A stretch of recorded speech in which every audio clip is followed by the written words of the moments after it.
आपको सबको नमस्कार। पूरे देश भर में कोरोना बहुत तेज़ी से बढ़ रहा है। दिल्ली में भी पिछले कुछ दिनों से, पिछले 10 से 15 दिन में इतनी तेज़ी से कोरोना बढ़ा है। दिल्ली में ये चौथी वेव है। इसके पहले 3 वेव्स दिल्ली के अंदर आ चुकी है और हम सब दिल्ली वासियों ने मिलके उसका बड़े अच्छे से मुकाबला किया और वो ठीक हो गया। अब ये चौथी वेव आई है जो बेहद ख़तरनाक है, बहुत तेज़ी से बढ़ रहा है। इतना तेज़ी से बढ़ रहा है कि बहुत सारे लोगों की समझ के बाहर है। जैसे कुछ दिन पहले तक, मिड मार्च तक लगभग 200 से भी कम केस प्रतिदिन आने चालू हो गए थे, इतना कम हो गया था। और कल के 24 घंटे की जो रिपोर्ट अभी थोड़ी देर में आज शाम तक पब्लिश होगी, दिल्ली में 10,732 केस पिछले 24 घंटे में आए हैं। 10,732 केस पिछले 24 घंटे में। उसके पिछले 24 घंटे में 7,900 केस आए थे। उसके पिछले 24 घंटे में 8,521 केस आए थे। मतलब आप देखिए कि पिछले 3 दिन के अंदर ही कितनी तेज़ी से बढ़े हैं। पहले 2 दिन लगभग 8 साढ़े 8 हज़ार केस थे और कल 24 घंटे में 10,732 केसेस आए हैं। इसके ऊपर स्थिति बेहद चिंताजनक है, इसमें कोई दो राय नहीं है। लेकिन आपकी सरकार पूरी तरह से स्थिति पे नज़र रखे हुए, मैं स्वयं इसके ऊपर नज़र रखे हुए हूँ और जो भी करने की ज़रूरत है हम वो सब कर रहे हैं, सबका सहयोग ले रहे हैं। इस वक्त हम मोटे मोटे तौर पे 3 स्तर पे काम कर रहे हैं। एक है कि किस तरह से कोरोना को फैलने से रोका जाए।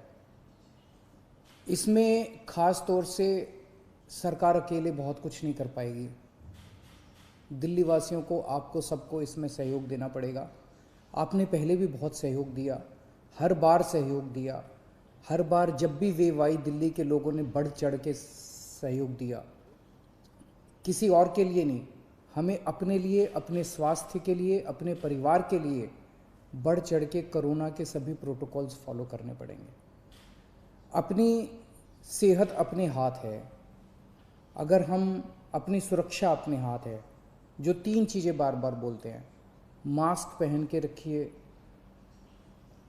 सोशल डिस्टेंसिंग कीजिए और बार बार हाथ धोते रहिए। इसमें एक चीज़ और ऐड कर लो कि घर से तभी बाहर निकलेंगे जब बहुत ज़रूरी होगा। कुछ दिन की बात है, मुझे पूरी उम्मीद है जैसे पिछली 3 वेव चली गई वैसे ये चौथी वेव भी चली जाएगी। तो अभी फ़िलहाल ज़्यादा से ज़्यादा कोशिश करें कि घर पे ही रहें, घर से बाहर तभी निकलें जब बहुत ज़रूरी हो। हम लॉकडाउन नहीं लगाना चाहते, लेकिन कल सरकार को मजबूरीवश कुछ रिस्ट्रिक्शंस के ऑर्डर किए गए हैं।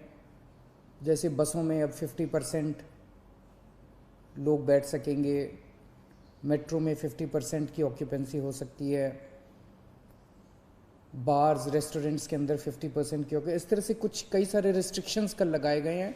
आप ही के लिए लगाए गए हैं, आप ही की सेहत के लिए, आपकी सुरक्षा के लिए लगाए गए हैं। आपसे अपील है कि उनको सबको अच्छे से फॉलो करें। तो एक तरफ हम कोरोना को रोकने की कोशिश, स्प्रेड को रोकने की कोशिश कर रहे हैं। दूसरी तरफ इतनी तेज़ी से जब कोरोना के मरीज बढ़ रहे हैं, किसी को कोरोना होता है तो वो फिर या तो होम आइसोलेशन में जाता है और या फिर अस्पताल की तरफ जाता है। हम चाहते हैं, पूरी कोशिश कर रहे हैं और पूरा इंतज़ाम किया है कि जब कोई अस्पताल में जाए, उसे अस्पताल की ज़रूरत पड़े, इलाज की ज़रूरत पड़े, तो उसे दिल्ली के लोगों को बेस्ट से बेस्ट इलाज मिलना चाहिए। किसी तरह की बेड की कमी नहीं होनी चाहिए, ऑक्सीजन की कमी नहीं होनी चाहिए, वेंटिलेटर की कमी नहीं होनी चाहिए। उसका सारा इंतज़ाम हम लोग कर रहे हैं। नवंबर के महीने में हम एक पीक देख चुके हैं। नवंबर के महीने में जो पीक आई थी वो 8,500 केसेस की थी। आज हम ऑलरेडी 10,700 केसेस क्रॉस कर चुके हैं। तो ये नवंबर से भी ज़्यादा खतरनाक इस वक्त की पीक है। तो हॉस्पिटल, कल मैं LNJP हॉस्पिटल गया था उसका मुआयना करने के लिए। सभी डॉक्टर्स से, नर्सेज से बात हुई, वहाँ का सारा जायज़ा लिया। मैं पूरे दिल्ली वासियों की तरफ से अपने डॉक्टर्स को, नर्सेज को, पैरामेडिक स्टाफ को, सबको हाथ जोड़ के सैल्यूट करना चाहता हूँ, धन्यवाद देना चाहता हूँ कि पिछले 1 साल से लगे हुए हैं वो लोग। उन्होंने अभी भी पूरी तन्मयता के साथ वो लोग लगे हुए हैं। कल उनसे सबसे बात की। हम पूरी तरीके से हॉस्पिटल मैनेजमेंट के ऊपर ध्यान दे रहे हैं। कुछ लोगों के मेरे पास मैसेजेस आए पिछले कुछ दिनों के अंदर कि सर हम इस अस्पताल में गए, इधर बेड नहीं मिल रहा, उसमें गए, उसमें बेड नहीं मिल रहा।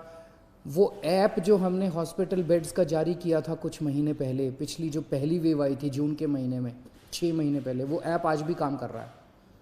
तो अगर आपको अस्पताल की ज़रूरत है, अगर आपको कोरोना हो गया, अस्पताल जाने की ज़रूरत है, तो किस अस्पताल में बेड अवेलेबल है वो आप अपने ऐप से देख लीजिए। ऐप, सारे लोग ऐप डाउनलोड कर लो और उस ऐप से आप लोग देख लीजिए कि किस अस्पताल में बेड की ज़रूरत है और कहाँ। तो सीधे मरीज को उधर ही लेके जाओ, एक अस्पताल से दूसरे अस्पताल में जाने की ज़रूरत नहीं है, पहली चीज़। दूसरी चीज़, कुछ लोग केवल प्राइवेट अस्पतालों की तरफ दौड़ रहे हैं। प्राइवेट अस्पतालों में बेड थोड़े कम होते हैं। अब दिल्ली के अंदर पिछले 5 साल में आपकी सरकार ने मिलकर दिल्ली के सरकारी अस्पतालों को बहुत शानदार कर दिया है। दिल्ली के सरकारी अस्पतालों में बहुत अच्छा इलाज हो रहा है। पैसे वाले लोग भी दिल्ली के सरकारी अस्पतालों में जा रहे हैं। मेरी आप लोगों से निवेदन है कि सब लोग प्राइवेट अस्पतालों की तरफ मत दौड़िए। सरकारी अस्पतालों में जाएंगे, वहाँ भी आपको अच्छा इलाज मिलेगा। सरकारी अस्पतालों में भी आप जा सकते हैं। अगर आपका ऐप दिखाता है कि सरकारी अस्पताल में बेड खाली है तो सरकारी अस्पताल में जाइए, लेकिन अस्पताल में तभी जाइए जब आपको ज़रूरत हो। अगर सब लोग अस्पतालों की तरफ दौड़ने लग गए, अस्पताल कम पड़ जाएंगे। अगर सब लोग अस्पतालों की तरफ दौड़ने लग गए, बेड कम पड़ जाएंगे, आईसीयू कम पड़ जाएंगे, वेंटिलेटर कम पड़ जाएंगे। तो अगर आपको अस्पताल की ज़रूरत है तभी अस्पताल में जाइए, वरना होम आइसोलेशन में रहिए। अस्पताल के बेड केवल सीरियस मरीजों के लिए रहने दीजिए। अगर आप एसिम्प्टोमेटिक हैं, अगर आपको सिंपल सिम्टम्स हैं, ज़्यादा बीमारी नहीं है, और अगर आप अस्पताल चले गए तो आपने एक बेड ऑक्यूपाई कर लिया जबकि आपका घर पे इलाज हो सकता था। और अगर कोई सीरियस मरीज आता है अस्पताल के अंदर, उसको बेड नहीं मिलेगा, उसको बाहर वेट करनी पड़ेगी, उसकी मौत हो सकती है, सीरियस मरीज की मौत हो सकती है, उसको अस्पताल की ज़रूरत है। इसलिए मेरी हाथ जोड़ के सबसे विनती है कि कई लोग मैंने देखा वो कहते हैं जी मैं तो अस्पताल जाके एडमिट हो जाता हूँ, घर में दूसरों का ना हो जाए। घर के अंदर होम आइसोलेशन कीजिए, हमारी टीम आपके घर आएगी, आपको सारा गाइडलाइंस वगैरह सब बता देगी, ऑक्सीमीटर दे के जाएगी, आपको बता देगी कैसे होम आइसोलेशन करना है, आपके साथ हम संपर्क में रहेंगे। दिल्ली के अंदर दुनिया का सबसे बेहतरीन होम आइसोलेशन का प्रोग्राम चल रहा है, उसका फ़ायदा उठाइए आप। तो इसमें आप सब लोगों की मेरे को सहयोग की ज़रूरत है कि जब तक अस्पताल में जाने की ज़रूरत ना हो, अस्पताल मत जाइए। अस्पताल के बेड सीरियस मरीजों के लिए खाली रखिए, ये सबसे ज़रूरी है इस टाइम। अपने को हॉस्पिटल मैनेजमेंट सबसे ज़रूरी है। दुनिया भर के अंदर मैंने देखा है किस तरह से अस्पताल कम पड़ जाते हैं। इतनी तेज़ी से फैलने वाली बीमारी है कि अस्पताल अगर कम पड़ गए तो फिर बड़ी दिक्कत हो जाएगी। मैंने पहले भी कहा था लॉकडाउन के लिए कि लॉकडाउन के पक्ष में मैं नहीं हूँ। मुझे लगता है कि लॉकडाउन कोरोना से जूझने का समाधान नहीं है। लॉकडाउन किसी भी सरकार को तब लगाना चाहिए जब उसकी अस्पतालों की व्यवस्था कोलैप्स कर जाए और उसको ज़रूरत हो कि लॉकडाउन से कोरोना की गति धीमी हो जाती है। अभी अस्पताल की व्यवस्था हमारे कंट्रोल में है, आपका सहयोग चाहिए। अगर आपका सहयोग मिलता रहा और अस्पताल की व्यवस्था काबू में रही, हमें दिल्ली में लॉकडाउन लगाने की ज़रूरत नहीं पड़ेगी। लेकिन अगर अस्पतालों के अंदर बेड्स की कमी होने लगी और अगर अस्पतालों के अंदर बेड्स नहीं मिलने लगे तो कहीं ऐसा ना हो कि दिल्ली में लॉकडाउन लगाना पड़े। हम दिल्ली में लॉकडाउन लगाना नहीं चाहते, आपका सहयोग चाहिए। और तीसरी चीज़ एक हम कर रहे हैं कि स्प्रेड नहीं होना चाहिए, दूसरा हॉस्पिटल मैनेजमेंट, और तीसरा वैक्सीनेशन। आज एक बहुत अजीब विरोधाभास है। कोरोना की दवाई आ गई है, वैक्सीन आ गया है, और उसके बावजूद कोरोना इतनी तेज़ी से फैल रहा है। हमें कोरोना को हराने के लिए कोरोना से ज़्यादा स्पीड पे वैक्सीनेशन करना चाहिए था। जिस तेज़ी से कोरोना फैल रहा है उससे ज़्यादा बड़ी स्पीड से अगर हम वैक्सीनेशन कर देते, हम कोरोना को काबू कर सकते थे। हमारी कोरोना की गति बहुत धीमी है। मैंने केंद्र सरकार से कई बार हाथ जोड़ के निवेदन किया है, केंद्र सरकार को चिट्ठी भी लिखी है, प्रधानमंत्री जी को भी चिट्ठी लिखी है कि ये जितने रिस्ट्रिक्शन लगा रखे हैं वैक्सीनेशन के ऊपर, सब रिस्ट्रिक्शन हटा दीजिए। अभी तो ऐसे ज़रूरत है कि सरकार, हमारी सरकार तैयार है, दिल्ली सरकार तैयार है, हम घर घर जाके कोरोना की वैक्सीन लगाने को तैयार हैं। हमारे स्टाफ जो है वो घर घर जाके वैक्सीनेशन लगाने को तैयार है। 2 महीने 3 महीने के अंदर, मैं अभी मुख्यमंत्रियों की जब बैठक हुई उसमें और भी 2-3 मुख्यमंत्रियों ने कहा कि हम 3 महीने के अंदर पूरे अपने राज्य को कोरोना की वैक्सीन लगा देंगे, आप ये रिस्ट्रिक्शंस हटा दीजिए, 45 साल से ऊपर वालों को लगेगी। दिल्ली के अंदर जो मेरा डेटा है वो ये दिखाता है कि 65% मरीज दिल्ली के अंदर जो अब कोरोना के आ रहे हैं वो 35 साल से कम उम्र के हैं। तो अगर 65% मरीज 35 साल से कम उम्र के हैं तो कोरोना रुकेगा कैसे? कोरोना की साइकिल कैसे टूटेगी? वो तो तभी टूटेगी ना जब वैक्सीनेशन लगेगा। तो मेरी केंद्र सरकार से निवेदन है, केंद्र सरकार ने बहुत रिस्ट्रिक्शन लगा रखे हैं कि सेंटर नहीं खोल सकते, ज़्यादा सेंटर नहीं खोल सकते, इस उम्र से कम लोगों को नहीं दे सकते। अभी तो हमें लार्ज स्केल के ऊपर, युद्ध स्तर के ऊपर सारी मशीनरी हमें वैक्सीनेशन के ऊपर लगा देनी चाहिए। इससे बड़ा विरोधाभास क्या हो सकता है कि हमारी वैक्सीन आ गई और उसके बावजूद हम कोरोना से लड़ रहे हैं, कोरोना इतना तेज़ी से फैल रहा है। तो अगर हम कोरोना की वैक्सीनेशन बहुत तेज कर दें तो ये इसका एक समाधान हो सकता है। कुछ लोगों के मन में, जैसे अभी पूरे देश भर से रिपोर्ट आई, एक अस्पताल में 37 डॉक्टर्स जिन लोगों को वैक्सीन लगी थी, दोनों डोज लगी थी, उनको भी कोरोना हो गया। एक और उत्तर प्रदेश से एक अस्पताल से रिपोर्ट आई, एक महाराष्ट्र से एक अस्पताल से, कि कई सारे ऐसे लोग हैं जहाँ पे जिन लोगों ने दोनों डोज ले ली उसके बावजूद भी कोरोना हो रहा है। तो लोग पूछ रहे हैं कि यार ये वैक्सीन लगाने से कोई फ़ायदा है? तो मैंने कई एक्सपर्ट से बात की, कई डॉक्टर से बात की, उन सब का ये कहना है कि वैक्सीन लगाने से आपको सीरियस बीमारी नहीं होती, कोरोना दोबारा हो सकता है। वैक्सीन लगाने के बावजूद भी आपको मास्क पहनना चाहिए, सारी प्रिकॉशन लेनी चाहिए, लेकिन कोरोना फिर भी हो सकता है, लेकिन वो कोरोना सीरियस नहीं होगा, आपकी डेथ नहीं होगी, आपको हो सकता है आईसीयू में जाने की जरूरत ना पड़े, कोरोना की सीरियसनेस काफ़ी कम हो जाएगी। इसीलिए वैक्सीन का फ़ायदा है। तो जो लोग आज, केंद्र सरकार जब भी इसको खोलेगी रिस्ट्रिक्शंस को, बहुत अच्छी बात होगी, लेकिन जो लोग आज एलिजिबल हैं, 45 साल से ऊपर की उम्र के हैं, वो तो कम से कम सारे तुरंत जाके कोरोना की वैक्सीन लगवा लीजिए, अपनी सेफ्टी के लिए, अपने परिवार की सेफ्टी के लिए। हमने टेस्ट्स दिल्ली में बहुत ज़्यादा बढ़ा दिए हैं। पिछले कुछ दिनों पहले तक 80-85 हज़ार टेस्ट डेली हो रहे थे और पिछले कुछ दिनों से 1,10,000 टेस्ट डेली हो रहे हैं।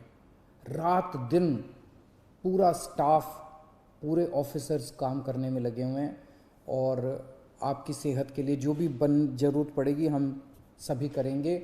मेरी सभी पॉलिटिकल पार्टीज से निवेदन है, अपील है, आइए सब मिलके काम करते हैं। ये वक्त राजनीति करने का नहीं है, ये वक्त एक दूसरे के ऊपर फिंगर पॉइंटिंग का नहीं है, ये वक्त एक दूसरे के ऊपर छीटाकशी करने का नहीं है, बाद में कर लेंगे राजनीति। सब मिलके अभी तो अब दिल्ली वासियों की सेवा करते हैं और मैं सभी लोगों से अपील करता हूँ, पिछली बार आप सबने सहयोग किया था, हम केंद्र सरकार से पूरा सहयोग ले रहे हैं। मैं सभी डॉक्टर्स से अपील करता हूँ, सभी डॉक्टर्स की एनजीओ से अपील करता हूँ, सभी धार्मिक संस्थानों से मैं हाथ जोड़ के अपील करता हूँ, सभी सामाजिक संस्थानों से, एनजीओ से अपील करता हूँ कि ये चौथी वेव बेहद खतरनाक है इंसानियत के लिए। हम सब लोग फिर से एक साथ जुड़ें और इस चौथी वेव का सामना करें। कुछ लोग कहते हैं, जब मैं उनको कहता हूँ कि मास्क क्यों नहीं पहना हुआ, कहते हैं सर 1 साल हो गया, अब थक गए हैं।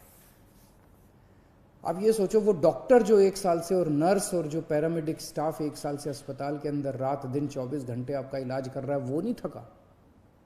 वो तो आपसे ज़्यादा थक गया है।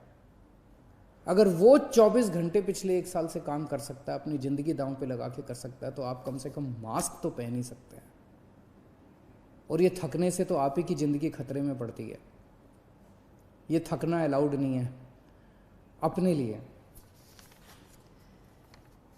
तो मैं फिर से आप सबसे यही अपील करूंगा कि बड़ा कठिन दौर है और सब लोग, मैं समझता हूँ कुछ दिन की बात है, कुछ दिन के अंदर, जैसे पिछले 3 पीक दिल्ली वासियों ने जम के इसको ठीक किया था। इस बार भी सब मिलके चौथी पीक का मुकाबला करेंगे। बहुत बहुत शुक्रिया।